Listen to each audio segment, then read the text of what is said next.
Hello friends, this is Raman Gill with the weekly Forex market analysis for February 6th to the 10th. Just a quick disclaimer before we get started, this is for educational purposes only.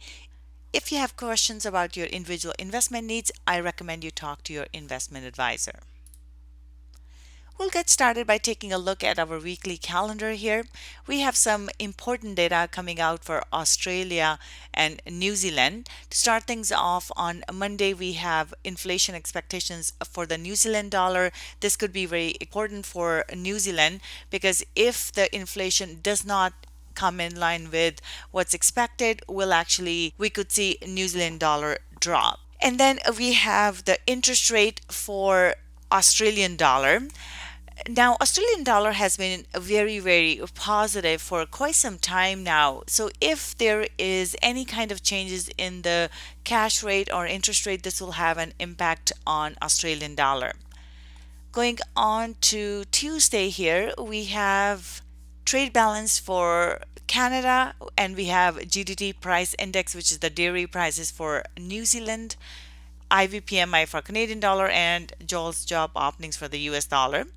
Going into Wednesday here, the most important thing here is the Reserve Bank of New Zealand rate statement and official interest rate for New Zealand. Again, this could be a market moving event if there are any changes made to the interest rate, which we're not expecting them to, but in case there are any changes made to the interest rate, this will have a big impact on the New Zealand dollar. And then we also have Reserve Bank of New Zealand Governor Wheeler speaking, which could be a market moving event as well.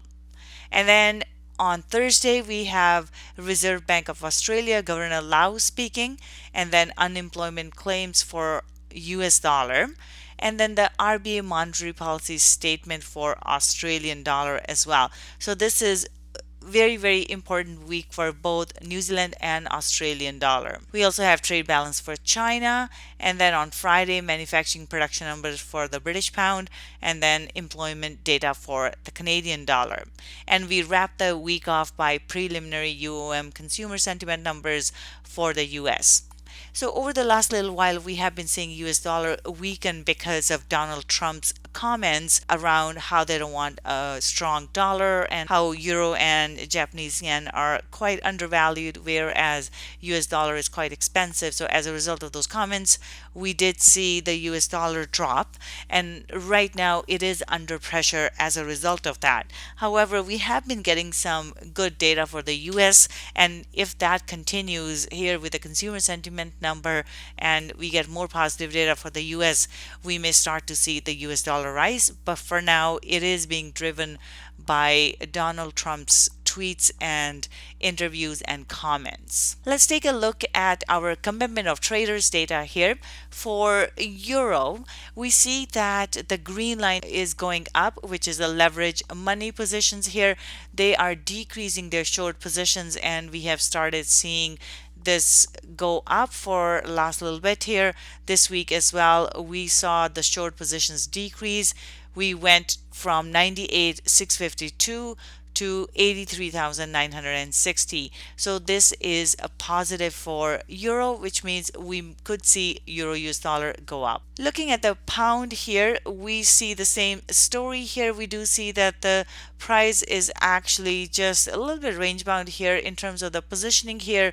We see that the leverage money has decreased their position slightly from 64,415 to 52,987. So this is a positive for British pound as well. Looking at US dollar CAD here, we see that the green line has crossed above the zero level, which means this is a positive for the Canadian dollar, and as a result, it will be negative for dollar CAD. For Australian dollar here, again, we see that the green line has crossed to the upside. It's above zero. We have seen an increase in long positions for Australian dollar here. So last week we have 8,212 long positions.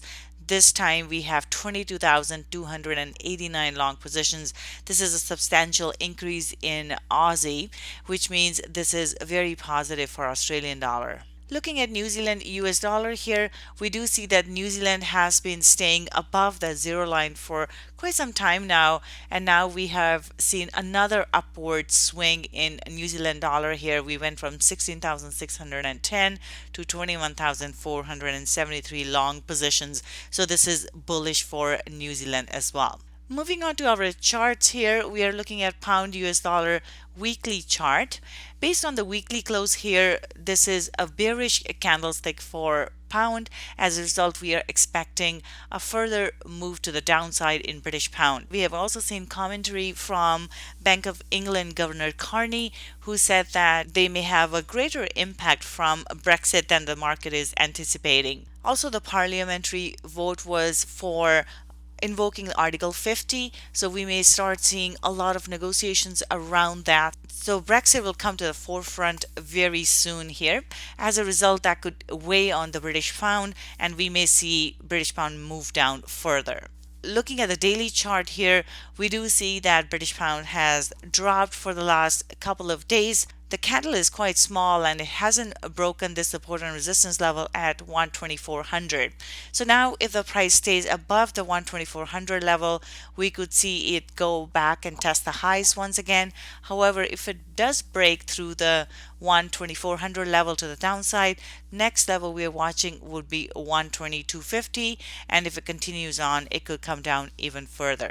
So overall, British pound is bearish. Euro US dollar, on the other hand, here looking at the weekly chart, we did see a bullish candlestick. However, it is coming into resistance now. So the next level we're looking at is 108.27 and further 108.74. Looking at the daily chart here, we did see a pin bar and then pin bar in the opposite direction, bullish pin bar, and now we are into highs here, so we would expect the price to react. Right now it's pulling back, so we could see the price move down towards a 106.20. However, it does need to cross these highs and close lower for the day.